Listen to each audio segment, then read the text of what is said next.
Yes, Apoorva. So over to you. Tell us about who told you these stories and how did you get introduced to them?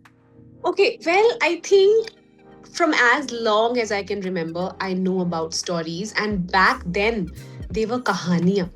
So it was my father who used to tell me every single night. There was not a night that he did not tell me a story, and that was Aaj Ki Kahani. And he was an ardent story lover, and now he tells stories to my daughter. So yeah, I was introduced to stories when it was even not a thing, when it was the time of the grandparents and grannies telling the stories. And I have grown up, I mean, even today you wouldn't believe, when I go home, when he tells my daughter a story, he makes sure that he tells me a story. So I have grown up with that soul satisfying atmosphere, and now I find it joyful and soul satisfying to actually spread the stories to other kids and parents overall. Apoorva, just seeing how animated you are, I can imagine how your stories go and touch hearts. And for me, it was my grandmother.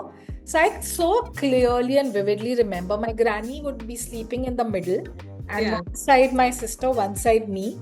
And Yeah. no one wanted the corner side, like one was facing the wall and one was the corner side, because it's like, oh, wahan pe bhoot aayega. We used to feel it. So we'd Yeah. fight and then we'd alternate and we'll do all those things. But I just remember that no night ended without a story, and usually Yes. it was about gods and goddesses. Honestly, I didn't even realize it then, Apoorva, but magic, imagination, faith, gods, goddesses so Yes. effortlessly became a part of my life because not a single day ended without that. So, Yes. however the day was at school, no matter what happened through the day, the night was always so magical that I think it Yes. just made stories such an integral part of my life. Absolutely. That's lovely to hear. And even to add on that, the closure of that story, if it had a moral value or a lesson, even shaped the other day, the coming day. And then you would remember something that you don't realize was being told to you by a story Yeah. a day before. So yeah, True. I think we are the lucky bunch of ones. Yeah, we are. Yes.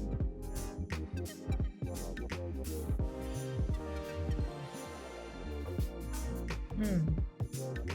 So was there a story that quietly shaped your childhood or even who you are today?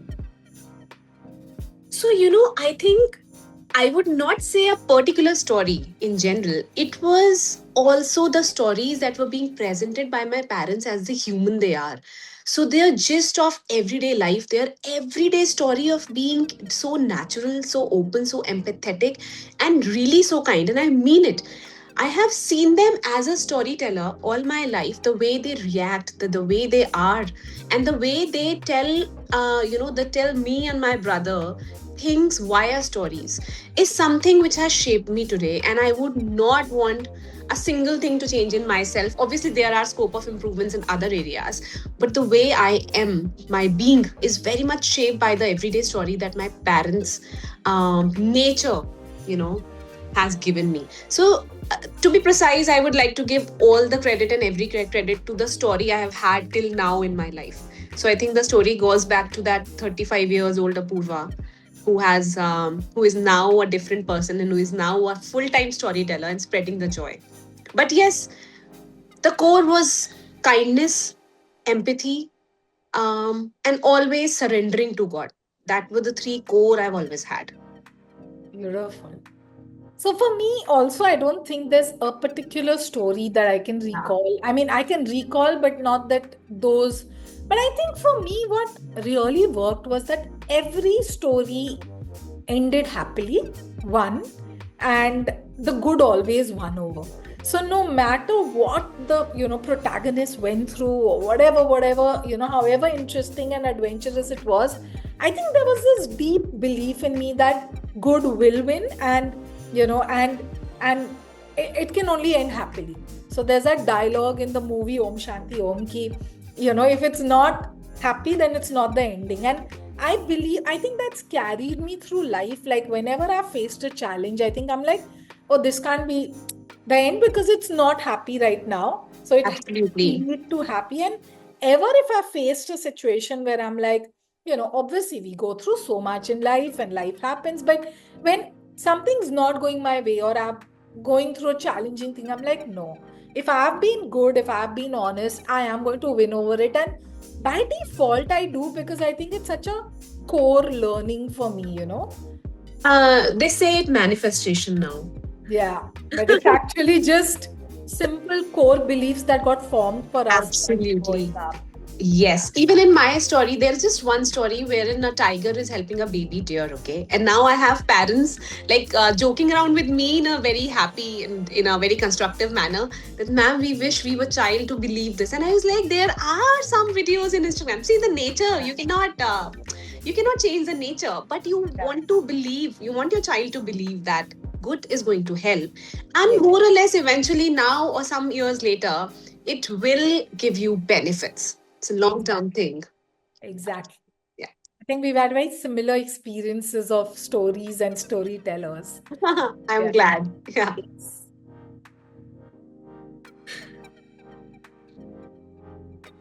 Excuse me. So, do you believe stories teach us better than advice? Oh, any day. So, um, they always tell you, I am experienced. I'm telling you this thing. You have to listen to me because my experience is speaking now. But the story is, if you tell a story to a child, the story gives a whole experience to the child then and there. They can feel how brave that child behaved in a class wherein everybody was pulling. They now understand how a small mouse became brave in front of the lion, and they experience those things, those situations. So they are actually in those situations, and now they are trying to figure out what's coming next. And now they have this question answers, curiosity, imagination, and solutions also. So, in a way, an innocent child or even a grown up like we would believe that something good is going to happen, Yeah. which an experience or an advice, like an experience from another person or an advice, can never tell.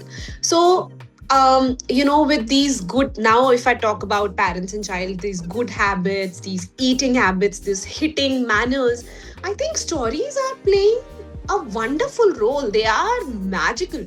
And you cannot just tell a child, okay, eat up your curry and finish your vegetables. That will not work now anymore. Now, okay, if you eat curry, your muscles will become strong and your eyes will become sharper. So advice is nowhere now, and it's always a word of story. That's what I would want to believe. I don't care what anybody if anybody says otherwise.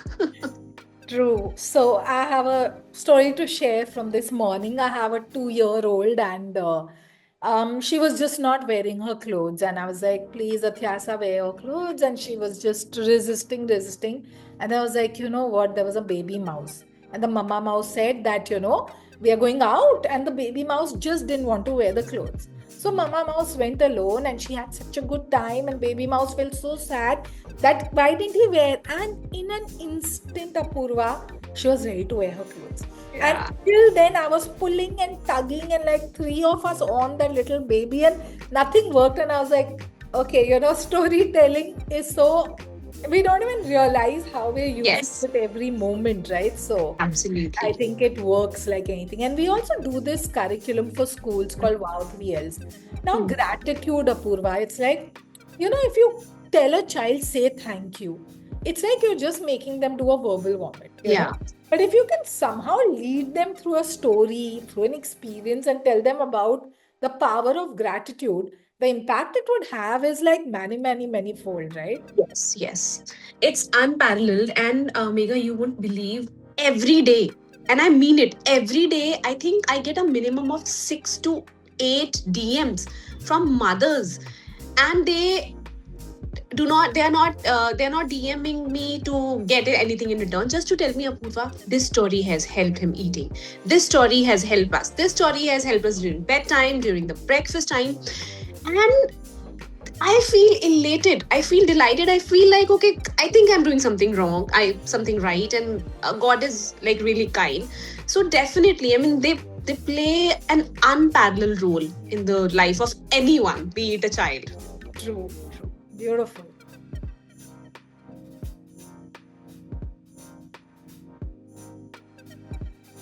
Do you feel everyone is a storyteller even if they don't write or share? Oh, perfectly. So if I'll give you an example, right? I just asked my cook today, how did you make this? And the way she explained each and everything, that was no less than a magical story. And I was like, I could imagine the water being in the, the atta, the flour, and the dough being made, and then hot sizzling tawa, and she had rolled a paratha, and she had put it. Everybody, no matter father, a grandfather, mother, everybody is a storyteller. And it's a little unfortunate also that they don't realize or they underestimate. But I think if we work around as nice, kind people who are actually, making our world a little better place in telling stories that they feel and they don't realize, I think we would be living in some other era altogether. So it's how the kids say fairyland. I think everybody is a natural storyteller. See, when a baby is born, even he expresses if he's hungry, uncomfortable, he wants something. He babbles, points, speaks, cries. I mean, he's a storyteller. So I think in a world where we are, wherein there is so much of technology, physical exercises, and so many things, this is soul satisfying, It is. and this goes a long way. So if I think every parent realizes this, their journey would be so much more easier, that yes, they are a storyteller and they can execute things in a little different way. So yeah, I think it is. That's true. Absolutely true, yeah. For me, Apurva, every time I'm using a Uber, by default, I end up talking to the driver and, getting to know them, their story. Like, I'm so curious to know their life. And honestly, I'm always like anyone that I speak to, it could be, for a book, an entrepreneur running 1,000 crore business to a Uber driver to a milkman, whatever. I think just hearing their stories enriches and empowers you so deeply, and it's about how you also ask the questions to kind of get the storyteller out of them. And one Yes. very crazy kind of incident that happened with me is that when this whole flight thing had happened in Ahmedabad, which was very, I think, Mhm. heart-wrenching for all of us, because somewhere we all felt it could have been us, right? and Yes, absolutely. and it just left me with something very incomplete. I don't know what. And I sit in a thing, and the driver just starts talking even without me prompting. And he told me that I was the one who used to drive this pilot, the main pilot, to the airport every day, because I'm a Air India driver also in the nights. And I'm telling you, he was one of the kindest people, and he was so nice. Or I don't know what the world will say, but I can tell you he is so amazing. So I don't want to say names, but just that thing, it left me feeling so like I don't even know what the conjecture is, but I felt like, oh, it's just some technical error, but Yes. definitely not, And And just human. meeting him completed that incomplete feeling in me, that what was it? Why? So many lives. So I realized that how someone just tells their story and what it does to you is just unimaginable. Yes. Like you get a corner of comfort there. That's Yeah. all right. I think things are all right, and the human error is not that much. I think it should be something else, and it happens with everything. If you told me you have a 2 years old, so many things, so many such events happen when you're a working mother. Yeah. Like I'm a Oh, mother of a 3.5 year old, and sometimes my father or my husband would say something and that would satisfy me, that okay, I have to take out this 1 hour or 2 hour a day, and that's okay.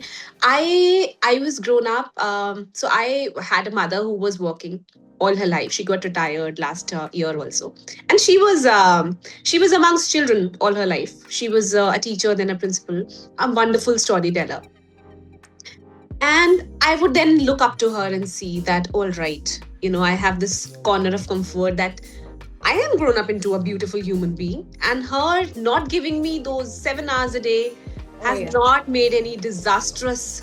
Yeah. Had not made me into a disastrous person. So I think I'm doing fine. So those little things, little stories, you also take out from things.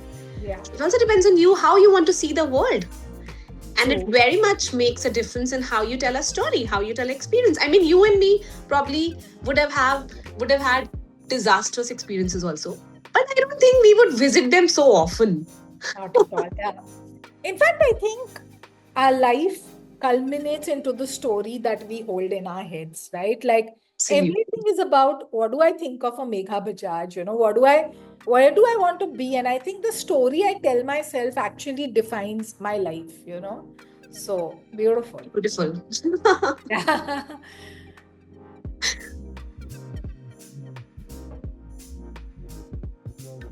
So, in today's fast paced, screen filled world, how can parents use stories to connect with children? I'll tell you one thing, I think now the parents, especially mothers, are craving so much for a screen free time for themselves also. So I have so many examples of mothers coming to me and telling me, ma'am, your stories are giving me a screen free time, and I'm able to connect with my son for 10 minutes. Those 10 minutes before the bedtime, or those 10 minutes while they're riding a car, or while they're waiting in a queue, or while they're waiting for a ride, is that connect time. So I would not say the whole day you are telling stories and the whole day you are running after a child. No, but those quiet moments that actually matters. Story plays an exceptional role, and I don't think anything would come near storytelling as a competition for that.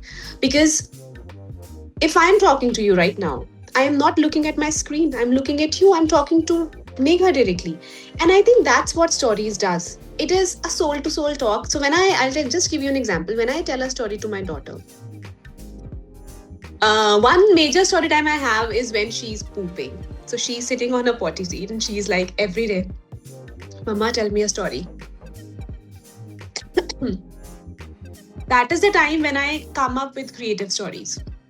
And Mhm. such a beautiful connection we have, because even she doesn't know what's coming and she's waiting for what's coming next. And that connect, that confidence, that curiosity you give is unparalleled, and no screen time can give it to you. Absolutely.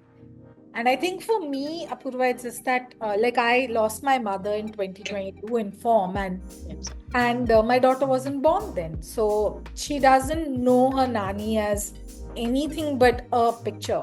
It's So the only way I can bring her nanny alive for her is through stories. So anytime we're going out, I'll be like, you know what, the kind of person Nani was. If she saw some accident on the road, she'd jump in and help the person. And she's so young, Athyasa's just 2.2, but I know she's like when she talks, it's like Mama, Papa, Nanu, Nani. Like Nani is a real being for her because I've brought her alive with stories. And I don't know how else I'd do it. Like, what all videos would I show her of? But just making sure that Nani is such an integral. Like, my mother used to love tea. So, whenever I'm having my tea, I'll tell her, I'm like, Tyasa, one day when you grow up, the way my mama and me used to have tea and gossip and talk at this time, we're gonna do that. And for her, it's immediately like Nani so real. It's no longer like an image or a frame. It's a very real part of her. And I think for me, that's my most connecting, almost, softest and cutest part of what I do in terms of storytelling for her. Keep my I'm so mother completely alive for her. wow. That's such a beautiful story. And I'm so glad to hear that, because I think every now and then, I think all of us are doing that in a way. We just don't realize it. Like, Yeah. even I tell about my, not mother, my grandmother, my nani, nanu all the time. I think I would like to believe so. I was their favorite child. And they are my favorite people, one of the two favorite people I have in my life. And I keep on telling her also that, okay, like yesterday was Basant Panchami. So I told her that, it was my nani's favorite festival and we used to do that. And she was like, Mama, Nani also used to make yellow dal chawal and used to wear yellow or white. It's like, yes, and that's such a beautiful example you have given already. Yeah. So I think it's unparalleled, Megha, and this easy way out of giving a screen time, or this easy video call, which is a very good thing. But that time now you can even show the videos because you won't have many videos of her already, no? Absolutely. So And yeah. nothing like that story told from the heart in that spontaneous moment, we're just crossing something. Nani used to love Marine Drive. Like, it's just so Yes. beautiful. So, yeah, Purva, I've really loved meeting you, and I wish that, we do more of these and we should do things around this. Yeah. Thank you for being you. Thank you. Thank you so much.